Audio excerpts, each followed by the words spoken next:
சூரிய நாடி சந்திர நாடின்னு சொல்லுவாங்க, இடகலை பின்கலைன்னு சொல்லுவாங்க. நீங்க எப்படி சொன்னாலும் சரிங்க, நம்ம உடலில் பிராண சக்தியை அதிகரிக்கணும்னா குளிர்ச்சியான காற்று, இடது நாசியில் ஏறக்கூடிய காற்று எந்த அளவுக்கு அதிகமாக நம் உடல் கிரகிக்கிறதோ அப்போ நமக்கு பிராணசக்தி அதிகமாகும்.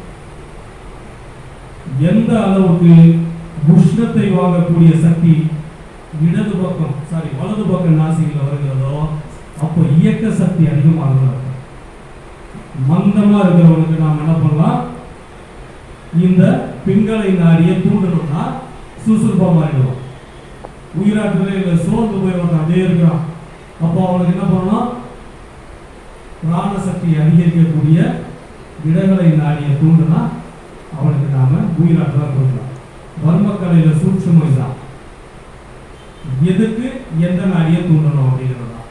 பெரும்பாலும் இந்த சித்தர்களுடைய கலை நீங்க பாத்தீங்கன்னா, சித்தர்களையே கவனிச்சீங்கன்னு பாத்தீங்கன்னா கையில ஒரு கண்டம் வச்சிருப்பாங்க, அதுக்கு பேர் வாசி கட்டன்னு பேர். எதுக்கு? வாசியை மாற்றுறதுக்கு. இப்போ எந்த பக்கத்துல எந்த நாசியில அவங்களுக்கு கலை ஓடணுமோ அதுக்கு ஆப்போசிட் பக்கத்துல அந்த கட்டையை வச்சுப்பாங்க.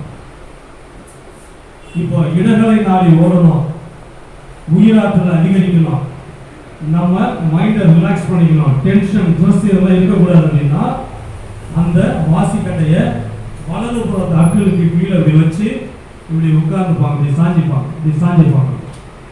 இப்படி சாஞ்சிக்கிட்டு பார்த்தீங்கன்னா உடனே இடகலை நாசி ஓட ஆரம்பிச்சு விற்கிறாங்க.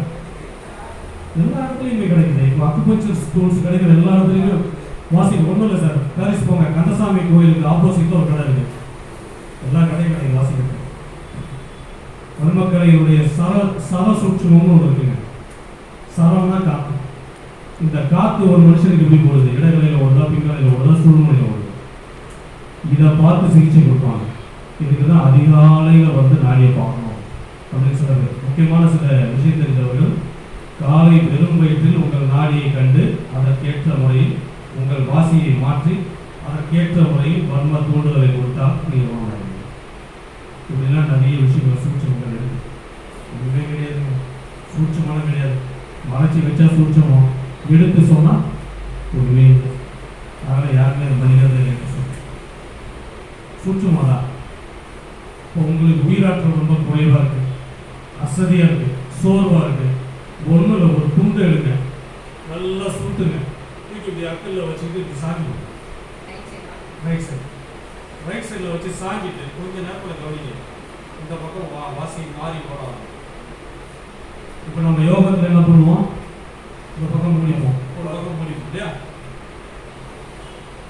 இப்படி இழுத்து முடியுதுன்னா இதை மூடிட்டீங்கன்னா ஒரு எப்பவுமே நம்ம உடம்பு இருந்தா ஒரு பக்கம் பிளாக் பண்ணா மறு பக்கத்தை தரணும். இதுதான் யோகாவில் பண்ணக்கூடியது. ஆனால் நீங்கள் மூடவே தேவையில்லை.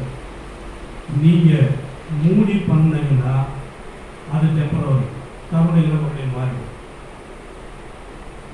சித்தர்களுடைய வழிமுறை அதுதான் நான் சொல்றேன். இதெல்லாம்